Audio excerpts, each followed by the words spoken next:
The following is rated not safe for work. It contains strong language, adult situations, and lots of spoilers. Discretion is advised. In the criminal justice system, cinematic-based offenses are considered especially heinous.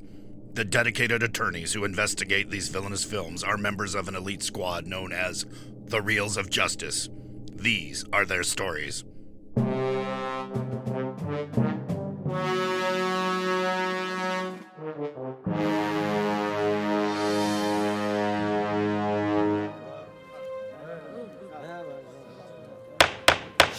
Order, please, order! The Reels of Justice is now in session. Judge Maynard Bangs presiding. We all rise for the Honorable Judge Bangs. Be seated. Welcome to the Reels of Justice.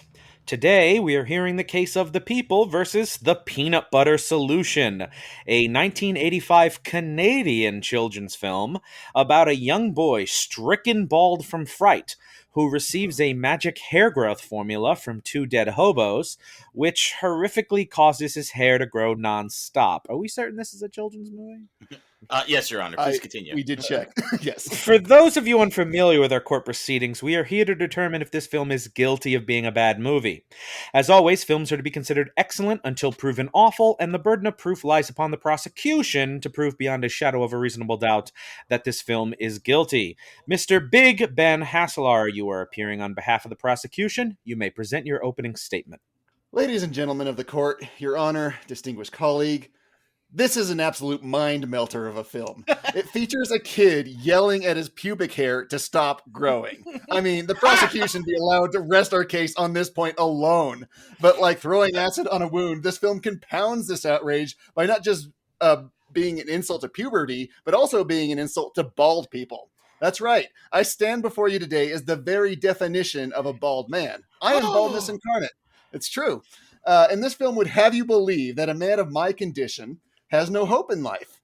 Yes, I'm chronically single. Yes, my Facebook feed is nothing but ads for Keeps and Rogaine. And yes, People magazine will never be knocking on my door profiling me for World's Sexiest Man. But no, my life did not end after that fateful morning I drove to high school with the car window rolled down. I live a very full life with well, there's two cats.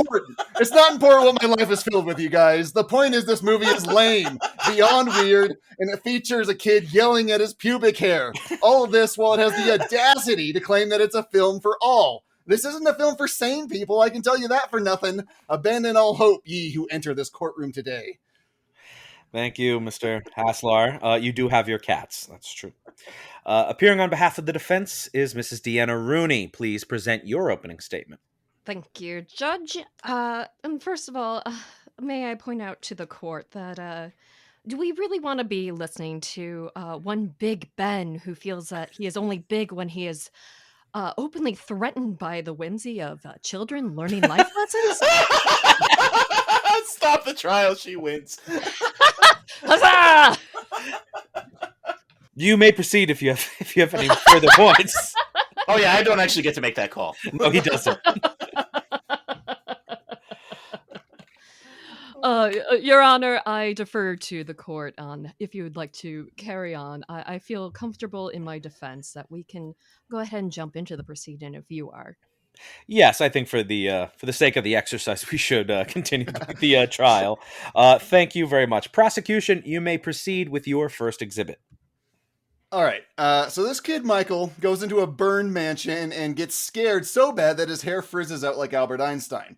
That night, some cat that we never see or hear from again is sleeping on his head, and in the morning, Michael is completely bald.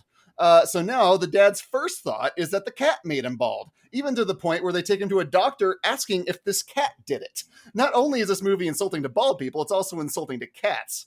It's decided to insult our intelligence by telling us it was induced by harem scarum, as they claim the scientific term to be. Yet somehow this isn't a known phenomenon. I mean, otherwise anyone who knows the state of our national economy would be bald, right? So this kid's life is essentially over, and he screams at the top of his lungs that he looks disgusting. Michael even mocks his dad for painting a series, Bald is Beautiful. This film taught a generation of girls not to date me. Thanks for the boost in my confidence, movie. The family agrees that Bald is not beautiful eventually, though, so they, no joke, strap him down and force a wig onto him, saying, "It's for your own good." The wig comes off, of course, and the kids make up a song instantly about it in unison. "Hey, look at Baldy with his stupid wig, something, something, hard-boiled eggs." Defense, do you have anything to rebut to those points? I do. I'm actually going to call in a quote from Mr. Roch Demer, who is the producer on the film, who originally created the series to go with his Tales for All, which was a response to a rather daunting situation where there were multiple kids under the age of 15 committing suicide. This was his response to it. I shit you not. Wow. And he is quoted as saying, "Life is difficult, but it is so worthwhile." And he wanted to do something to convince a few of them not to pass on too quickly. So I would say, as far as this is a tale about trauma and how to overcome trauma. It's a tale about how, even though a child can be forced into parenting her own parent as well, the sister of this film, one can actually become quite the Nancy Drew. I bet she's actually a great litigator to this day. I feel like I took a very serious turn with this. I feel daunted by the fact that I actually did real research on this. No, we love real research. I feel daunted that I watched this thing 3 times. The third time, I was just like, how did this happen? I'll be honest. Was this a traumatizing film? Yes, absolutely. Do I find it more traumatic that there aren't more films like this for my nieces to grow up with today? Even more so, yes. I feel like these films are critical for us to learn how to be scared in a safe situation and know that we can overcome that fear, which is much the reason why we all love horror films as adults. It's a controlled environment, and as Mr. Demer would put it, this is like kind of like a safe, gentle scare. Maybe he overestimated our young, feeble minds to be able to handle a film of this caliber, but he aimed at the highest denomination, not the weakest links of us who fell prey, which unfortunately was probably 98% of us that watched the film. However, ladies and gentlemen, I implore you to just kind of reach into your soul in considering this film. Was it horrifying? Yes, but also, isn't that usually a mark of quality for a film? That it moved you? That it made you think and feel and question your own livelihood? It made me feel things I did not want to feel. Yes, we know you are sad that you are bald, and we accept that, but that should not be part of this trial. Just that, though. Yeah, it's not just that. Prosecution, what do you have to say in response to this rather demure attitude of the directors? Well, I don't know what I'm supposed to learn from this as far as like, okay, the solution is to have ghosts grow my hair back out. Cause that's like the hard right turn that this thing like makes 36 minutes in. And you learn something about ghosts, which makes, they make no noise unless you see it. But one of the primary things people have about ghosts is like hearing footsteps in the middle of the night and doors opening and closing on their own. So this world doesn't make sense. And one of the ghosts, brother had invented the cure for baldness, and he just somehow stumbled on this recipe. I don't know how. Maybe making objection. junk food. He actually knew how. It was present in the hands of the woman who was haunting alongside him. No. I mean the woman's brother. She said her brother had invented it. So how did he figure it out? The recipe for your edification is 1 really ripe banana, 5 dead flies, 1 rotten egg, 3 licorice leaves, a fistful of kitty litter, 3 Connie crisps, 3 Crosby crackers, 9 spoonfuls of soil, a glass of pepper fizz, and a spoonful of peanut butter. So how anyone managed to put all that together, like, I have no idea. Trial and error. I have that stuff in my pantry right now. I'm surprised you're against this, where it's like, I mean, how else would we have beautiful cheeses like Humboldt Fog if not for this sort of trial and error? Oh, that's fair. That's fair. Exactly. But okay, if you're making this cure for baldness, what you don't do is what Michael did, and he lights all these candles like it's a friggin' seance. And if anything, the peanut butter is not the solution here; it's causing the problem because it's that extra bit that makes his hair grow out even more, and he even has a dab of the stuff on his cheek. Well, the movie specifically calls out that if he gets it anywhere, hair will grow out of it. So did it not think I would notice? I did. So Michael's hair starts growing, and it grows combed and styled between every jump cut. The dad sends him off to school, despite the fact that his hair literally grew inches before his eyes. In fact, the dad says, like, well done, you're growing hair. Finally, you're really doing something. And Michael's hair continues to grow out of control. But everyone's happy about it.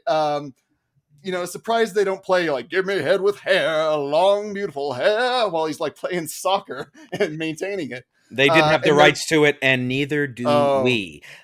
That's true. That's fair. So but what while other songs trimming from Hair do I know that I can sing right now? Let me think. Sodomy? Is that a song from Hair?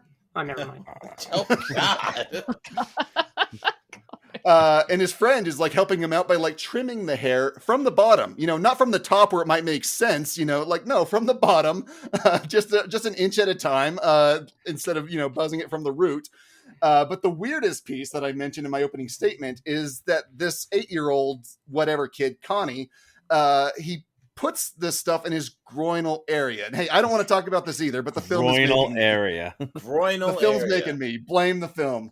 And he wakes up in the middle of the night with his pubic hair growing down his pant leg and out the leg cuffs. And just when you wrap your head around that, the writers and directors, why they wanted to commit this image to celluloid, I'll give you a few seconds. Connie discovers his pubic hair stops growing when you yell at it. Why are you showing this to me, movie? It's not even a part of the plot. Defense, what do you have to say about this nonstop growing pubic hair? I feel like Canada is a beautiful country that we don't understand the nuances of, perhaps. Maybe for the better. Yes, I think so. Not to mention, this film single-handedly helped boost a then unknown Celine Dion with the theme song.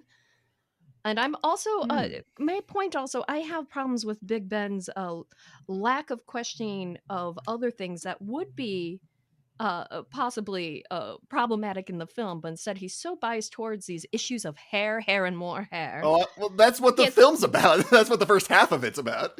It's about I'm getting dreams. to the next part. Oh no, let me get there for you. Let's see. Alrighty. Our Big Ben is so biased that he has not yet introduced the fact that there is major themes of abduction and child labor in this film. He is so consumed with this theme of hair that he does not see the plight of the children who are the theme of the film. It's for everyone that could be scared in any possible way, and then they are able to rise against everything that is working against them. This is all the very intelligent way of saying, what? That's a good question. I've lost track because I am not on Adderall and probably should be. For the court's edification, would you tell us how the themes of child abduction and labor fit into the film? Oh, absolutely. So there's like the harem scarum that happen. Then there's other forms of fear. There's also forgive me, Your Honor. What is the term again for when the abductee finds it acceptable to be with the Stockholm abductor? syndrome. Stockholm syndrome. Yeah. That's why Ryan's still here. Mm-hmm. Oh, Ryan. Poor Ryan.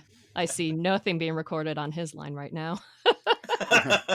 I can't do the chirping sound of the crickets over here, but yes.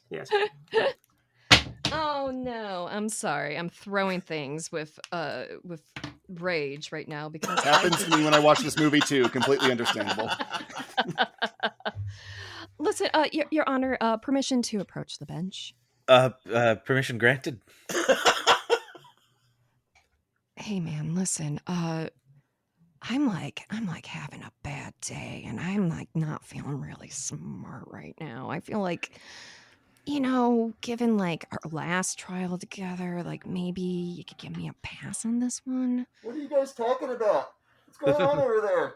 Stay out of this, you. It's just Go on. No, Your Honor, please. Well, I mean, if you feel like you've made all your points, I can pass it back to the prosecution to continue making his.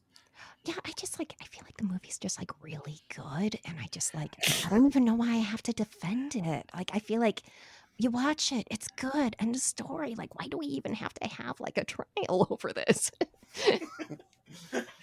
The people have decided to press charges. It's really not my choice.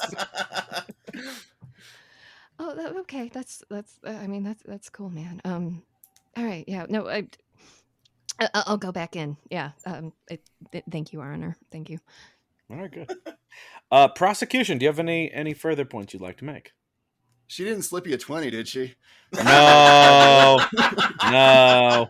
Okay, good. That would have been wise. Says the guy who was bribed 2 cases ago. Yeah, exactly.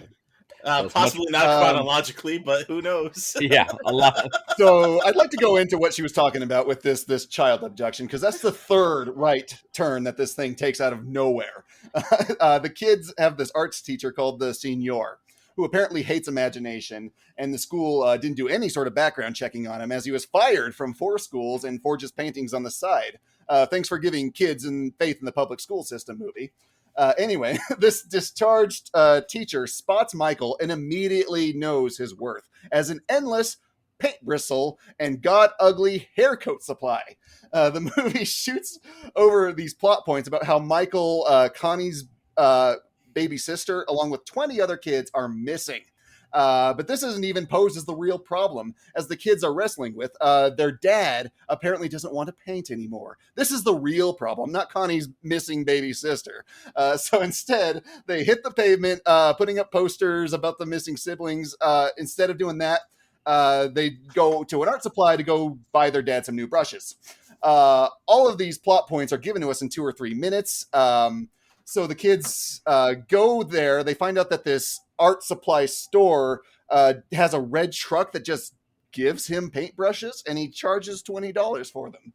And then the kids hatch this plan where they sneak onto the truck, and Connie spills a bag of sugar from the back so Michael's sister can follow him on a bike. Problem is, a 1-pound bag of sugar does not last as long as it's the entire length of Celine Dion's The Magic Man song, which... Have you driven around with a bag of sugar leaking out, Mr. I have. Prosecutor? I've done tests. I can give you those tests that my team did. Okay.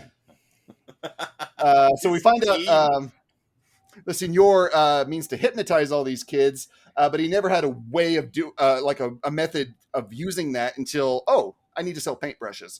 Not only that, but Michael's hair makes paintings so real that you can walk inside of them.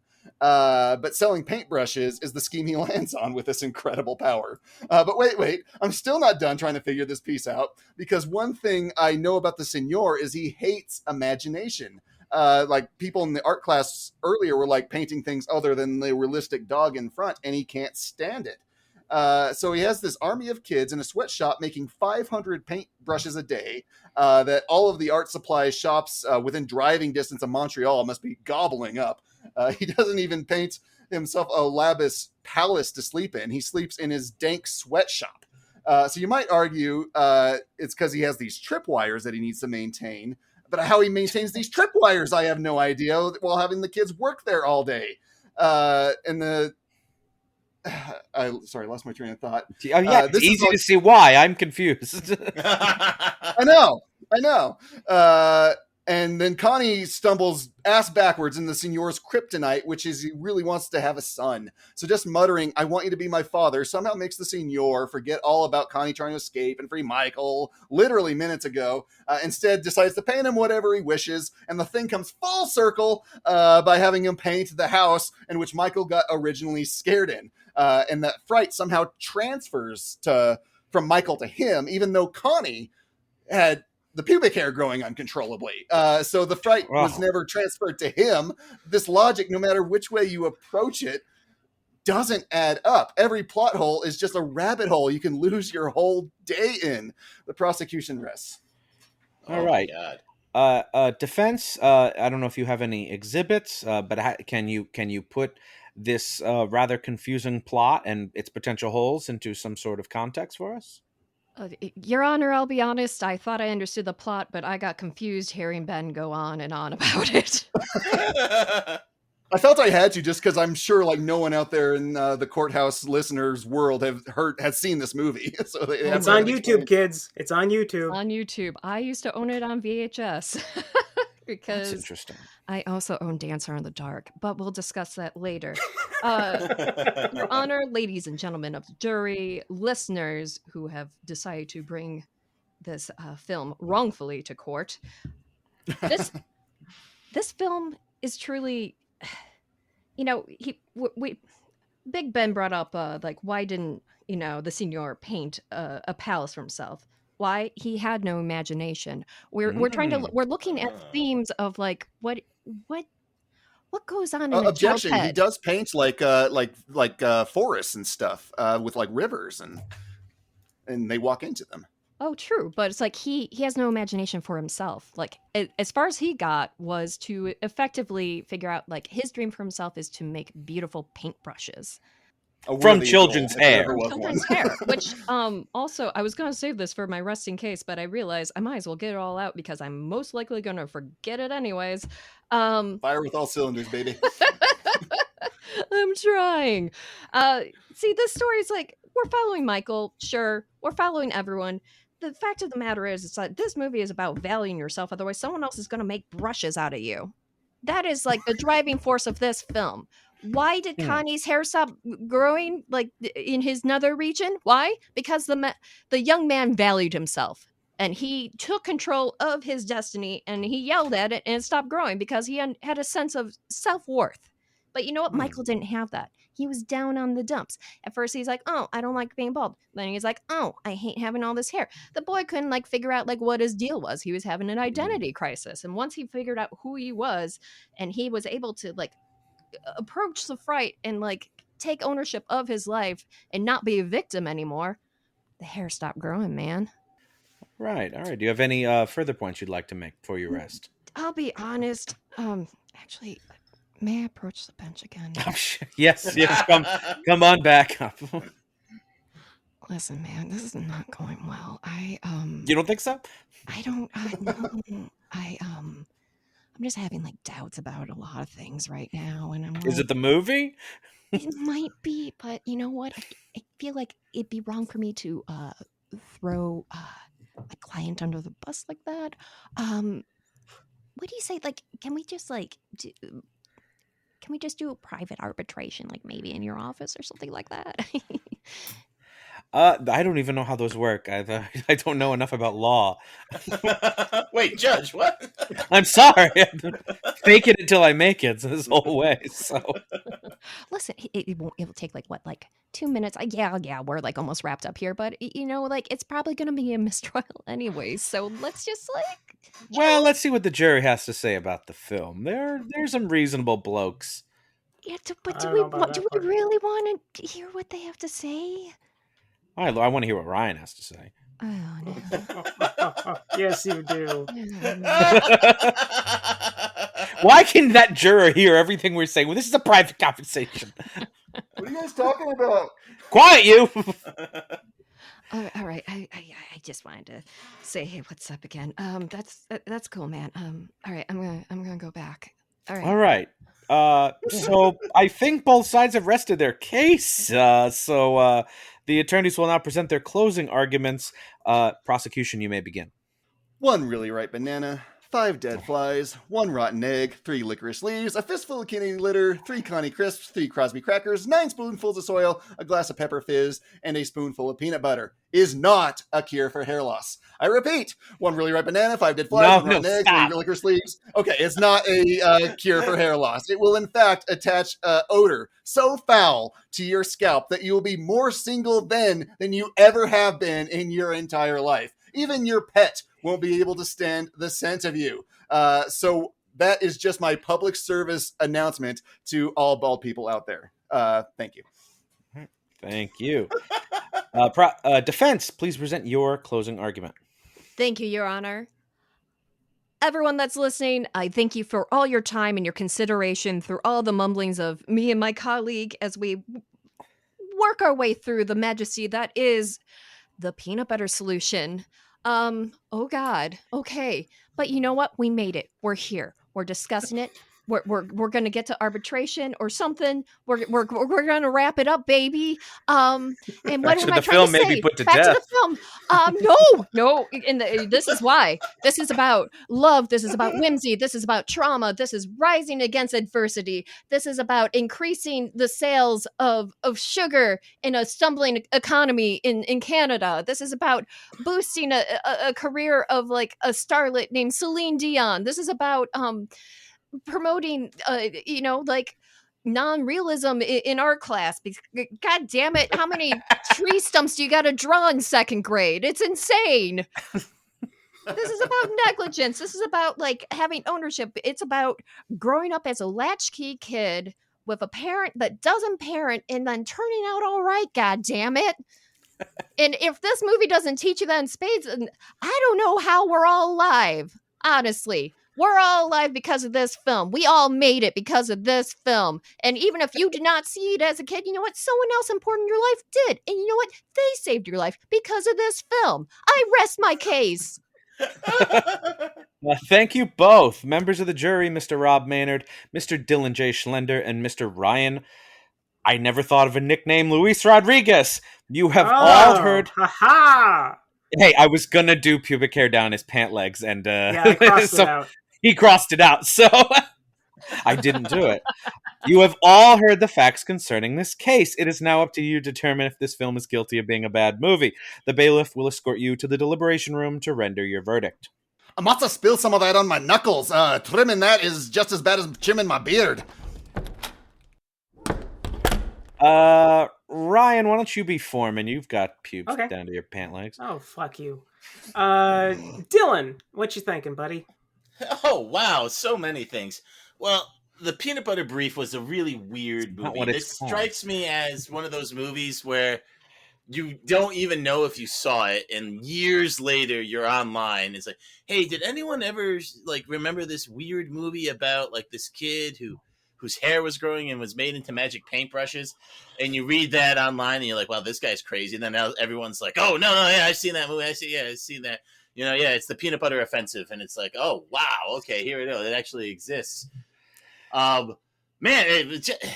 the movie's just so bizarre. Like, Yes, I'm it almost is. afraid to find it guilty because I'm worried about what it will do to the other movies in movie jail. You know, so, That's true. Now, Dylan, you're the only one here who owns children. Would this is you true. allow? Owns children. Yeah. Owns them. Would Bought you? them at a very reasonable rate.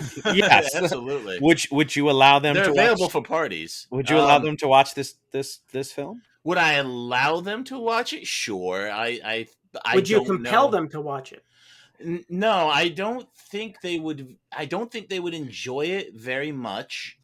I mean, they've seen other movies of this era, but like this one is pretty. It's pretty low quality, just on like all facets. And It's Canadian. Yeah, well, yeah, that's true. You know, so it's pretty high quality Canadian, but to us Thank you. Americans, that's pretty so-so. Right, because we've watched Are You Afraid of the Dark, and that's 90s Canadian. Well, quality. that's peak Canadian. Right. The peanut butter paradigm doesn't even come close to Are You Afraid of the Dark or other Canadian features. But you know, I don't know if they would like it or not. I just don't think they would because it's just so all over the place. Deanna made some interesting, very passionate arguments about, you know, like how it's important for kids to like kind of take ownership of like their fears and of their situations and things like that. But I could see how this movie would be scary to children, like this idea of being locked up away from your parents, and like those things can be really scary. I don't know if this movie did a good job of addressing and massaging those fears, because the solution at the end of the Peanut Butter Ultimatum is just like You're just gonna name they Ludlum transferred books the now? fear. Yeah. Yeah, pretty much. And the peanut butter supremacy and the peanut butter identity. And I think Peanut Butter Identity. Legacy. That was the one I had left off the Oh, list. okay. I have a list of these. but yeah. So let me kick it to Maynard. Maynard, what are you thinking? I mean, this movie was really all over the place. The one plot point that the prosecution didn't bring up that kind of bugged me is that it's the hobo ghosts that the kid sees inside the mansion that gives him the fright. But then later when these same ghosts like show up in his house, he's just like, oh, hey, what's up, ghosts? And like, so I don't know what changed between the time when he was first terrified of them to the second time when he's not, but it's kind of strange. But this movie's really unusual. I got to say that. And I think there's so many children's movies and movies in general that are not as unusual as this. This is definitely a movie that'll haunt your memory. Hey guys. Yeah. What if I like this movie? What if this is a good movie? I don't know that I would go all the way to good, but for me, I would love to hear what you'd have to say about it. It is so batshit crazy, so deeply, deeply weird that I want to nurse it back to health like a baby robin that injured its wing. I like this movie. This is a good movie, folks. I can't defend it. I can't explain it. I can't do any of that shit. I just know that I watched it twice voluntarily, and I don't do that very often, unless it was Valley Girl, in which case that was 3 times recently. But twice. Good movie. Okay. So it sounds like you're going not guilty. I'm going not guilty. I kind of understand what Ryan's saying, though. It's like you have to... you really have to see this movie to believe it. Yeah. It's really bizarre. You hear everything Ben was saying and how confusing it sounds, but he was right on the money. That is what's happening. That's a very accurate description of what happens in the movie. Yeah. Though it's worth. I know sometimes in our cases we usually don't go too much into like specific plot points and beats, but it was really important in this case because it wouldn't make sense. And I think even people who've seen it, it's nice to have those refreshers. Yeah, so where I'm leaning for this one is guilty because it's not for me. I wouldn't watch it again. I wouldn't feel compelled to have the kids watch it. I think if the director's stated goals were, or the producers rather, if their stated goals were like this is to teach about fear and trauma and how to deal with it as some kind of panacea to young children's suicide, he probably missed the mark, I'm guessing. So panacea, what is that? It's a cure-all, you know. You and your college words. Couldn't just say that. Well, I've said panacea on the show before. Oh. That's true, you have. It pissed me off then too. Probably did. Yeah. So Rob, it comes down to you. It's a very bizarre movie. But really at no point do I remember being bored. I liked the ghosts. I liked the idea that fright makes people go bald. It's so all over the place. You know, a lot of what people said about, you know, this is a weird comparison. You know, Parasite, everyone liked Parasite because they're like, I had no idea what was going to happen next and I couldn't predict it. The Peanut Butter Solution is that. You have no idea what is going to happen next at all. We've long said that Parasite is the 2019 version of the Peanut Butter Solution. Yes, exactly. Or Peanut Butter Solution is the 1985 Canadian Parasite. So I'm going to go not guilty. I feel weird about it. All right. So let's go down and tell that very handsome judge. Hey, that's Ryan's line. Whatever.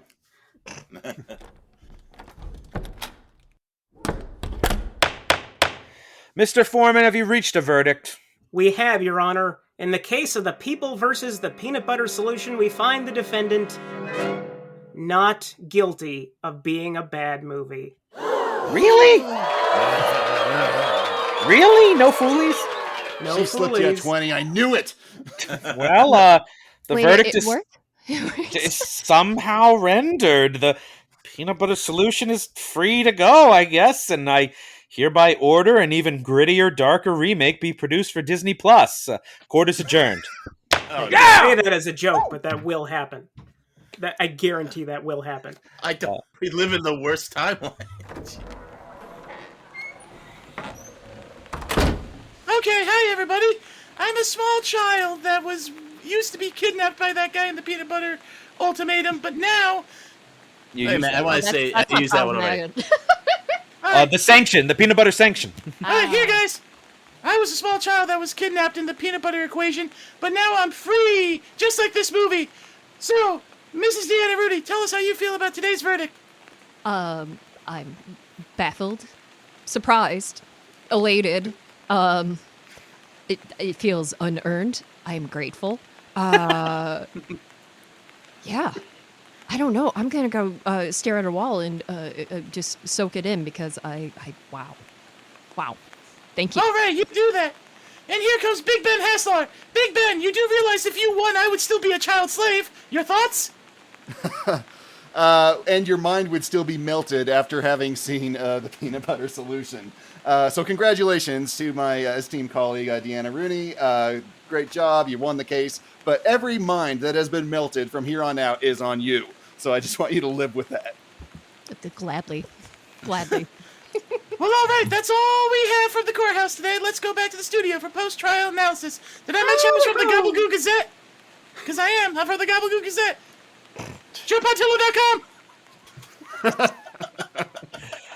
JoePontillo.com. All right. Congratulations, Deanna.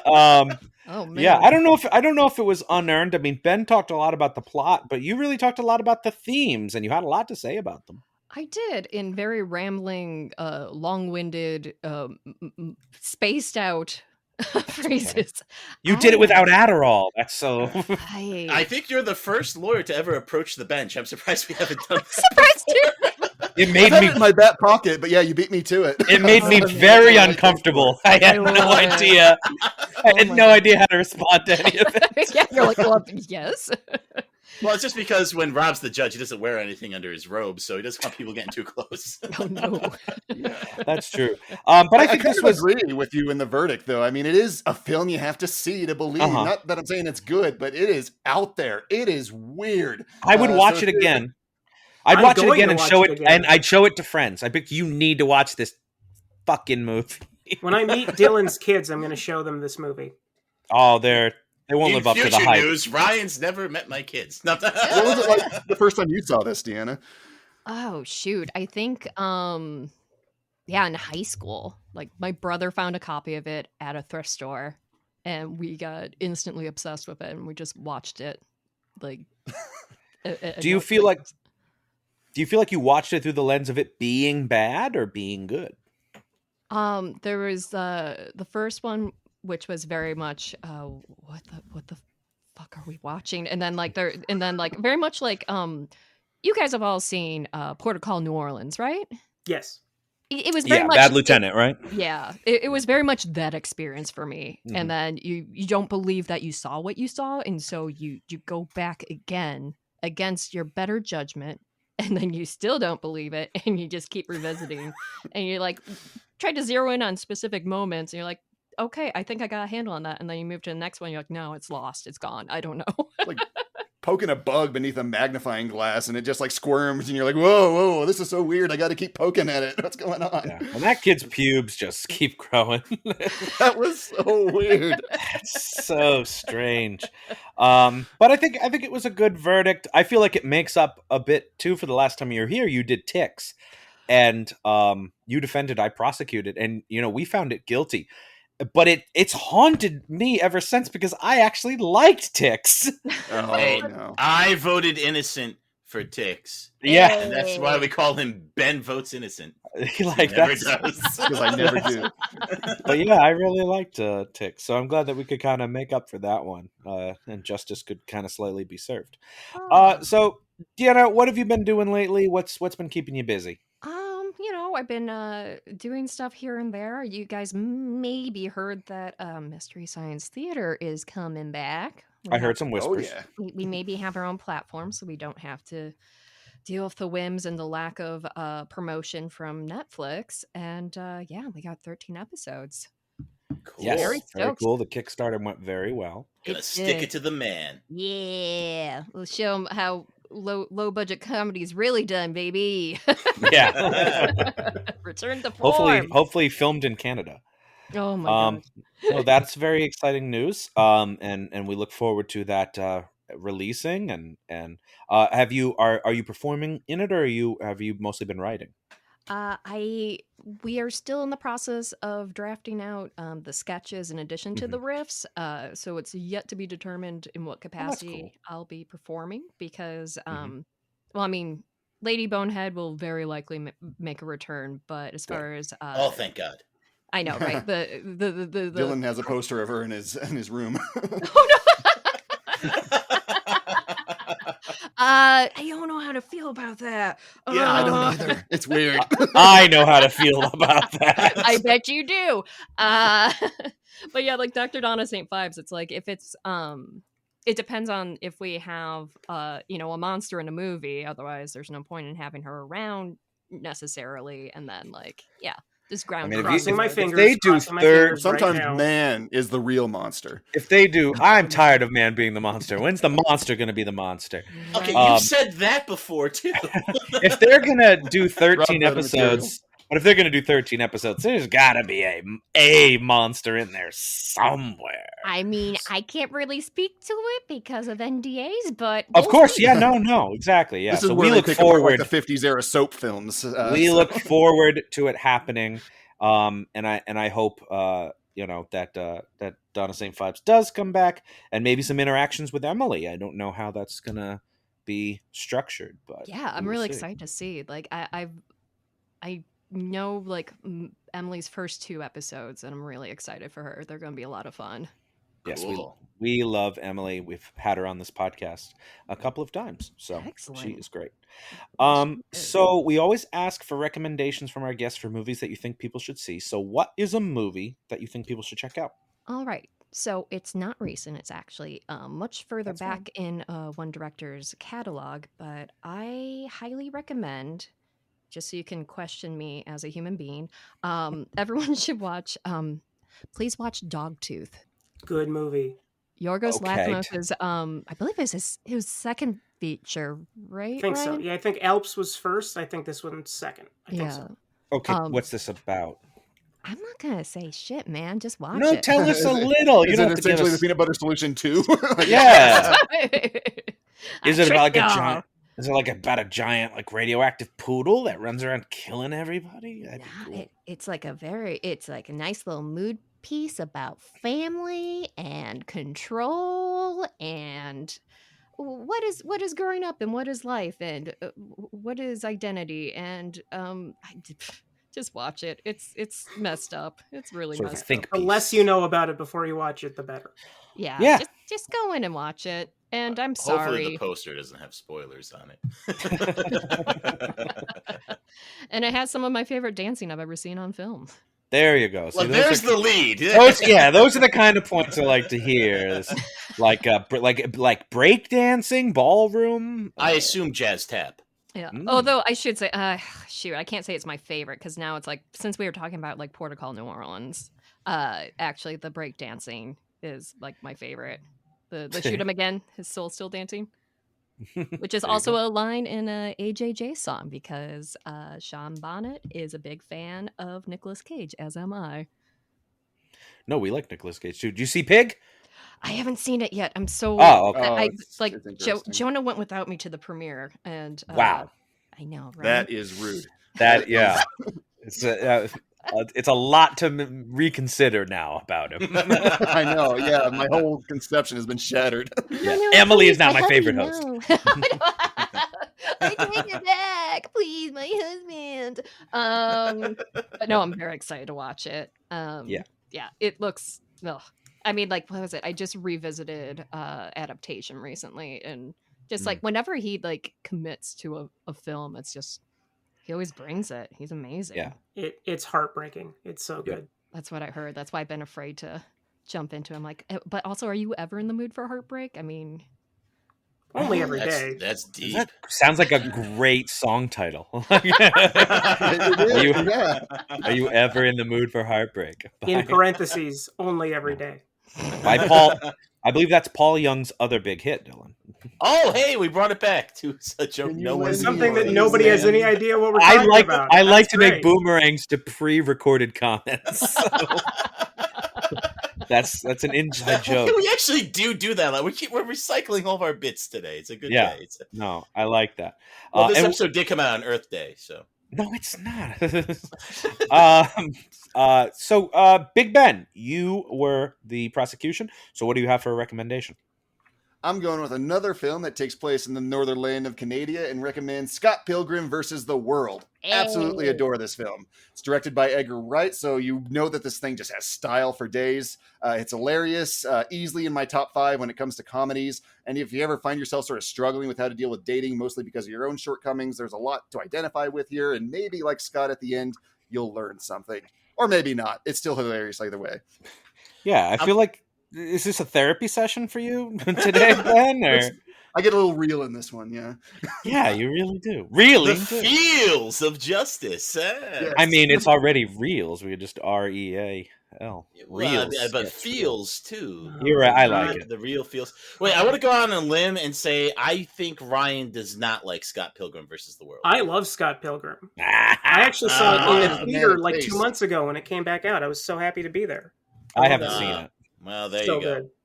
I just assumed he wouldn't like Michael Cera for some reason. No, I love Michael Cera. He's great. But I mean, if it was directed by the guy who did Free Ride and Frankenstein, then, I mean, I'm all on board. That's Edgar Winter. Now shit. Oh, okay.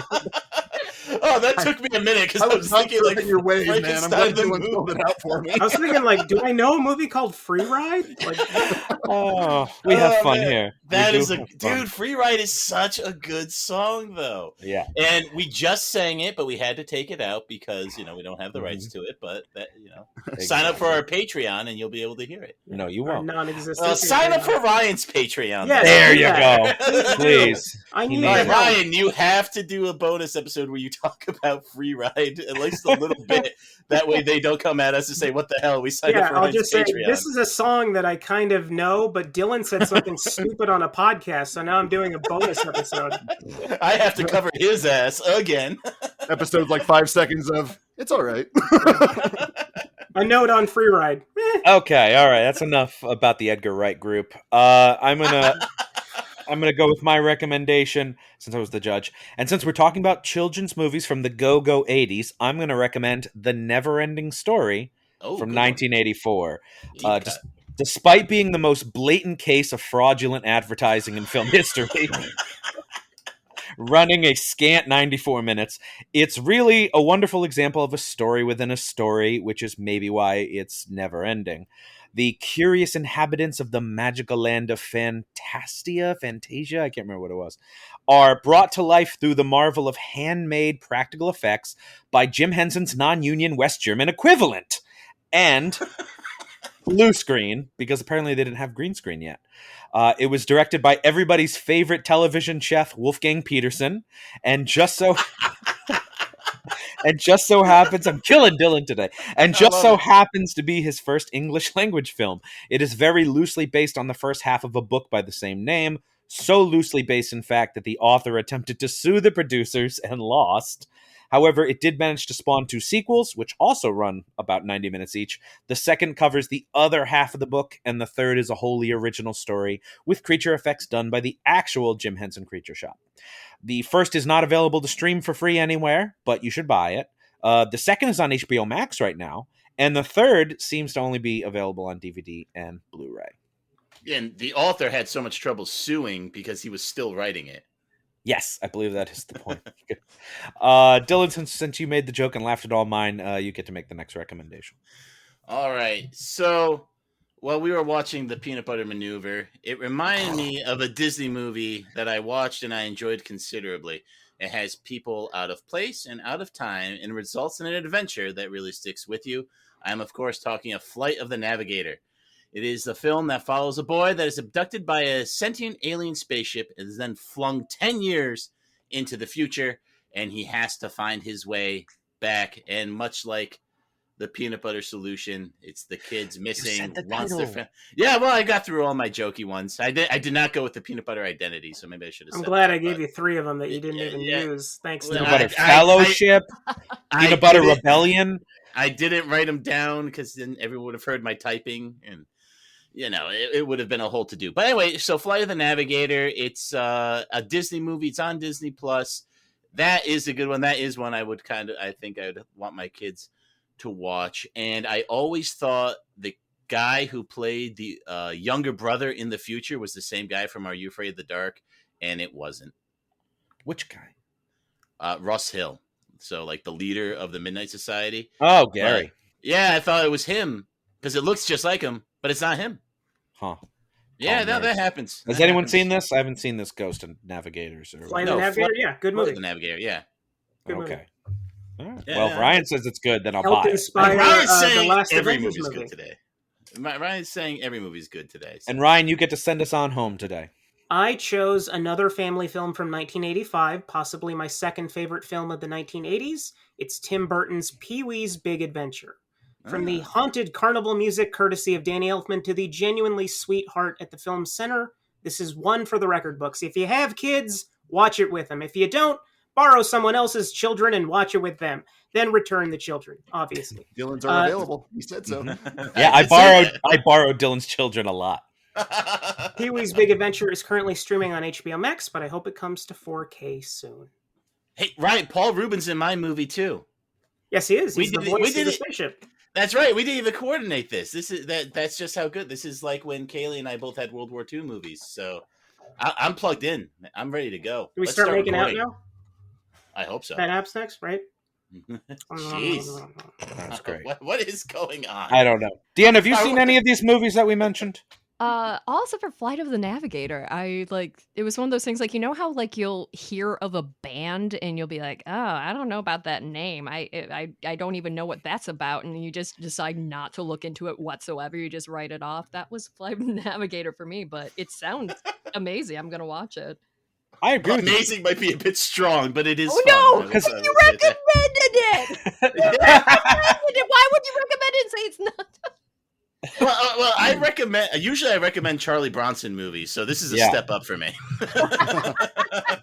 That is true. Can I get a second Charlie Bronson recommendation? No. Our fans will want to know. We don't have any. I checked with every single one of them. All three of them, they don't. Yeah. Damn you, Bobby! Stop sandbagging me. Yeah, I agree. Navigators shouldn't really be flying. Like they should get a captain or a pilot should be doing that. Yeah, I don't know if the Navigator's the ship or the boy. And when I was a kid, I always called it Flight of the Alligator. Whenever we went to the video store to rent it, I would say, yo, Mom, can we rent Flight of the Alligator? But, I sound more like a kid. I can't really do a kid voice to get in the mood, so you'll have to use your imagination. I'm sorry, I already just only heard that voice saying it as a child. Yeah, I know, the interviewer. I was in a sweatshop making paintbrushes. Hey, Mom, can we rent Flight of the Alligators?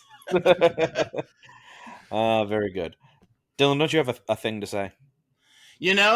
I do, and I'll say it in my funny voice, which is just my real voice. No. As we start to wind things down here, we'd like to remind our listeners that if you leave us an iTunes review and send us a screenshot of it on either Twitter, Instagram, or Facebook with the hashtag ROJ-Reviews, you will be entered into an upcoming raffle for some really, really cool Reels of Justice swag. Yep, I agree. Deanna, don't you think people should leave us some reviews?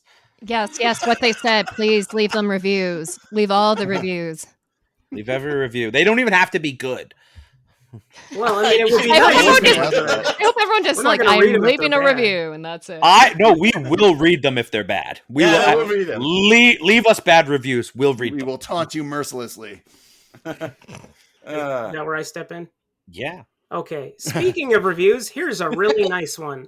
Love the podcast. The show has a great format, and I'm totally hooked on it. Can't wait to binge more episodes. That's from Dr. Boomer. Thank you, Dr. Boomer. I question your credentials. Now screenshot that review and shoot it to us on social medias with the hashtag ROJ-Reviews and enter the raffle to get some free stuff. Okay, Boomer. Dr. Boomer. Dr. Boomer, please. Nope, that's great. But that means that we are now all out of show, but we want to thank our guest, Deanna Rooney, for joining us. Thank you so much, Deanna. Thanks again for having me. We'll have you back very soon so that we can talk MST3K stuff once it all comes public and we're allowed to talk about it. Sounds good, man. Awesome. All right, cool. That'll be fun. And we hope everyone else will join us again as well as the Reels of Justice keep turning. Doctors! Please follow us on Twitter at Reels of Justice, Instagram Reels of Justice, and Facebook.com/Reels of Justice.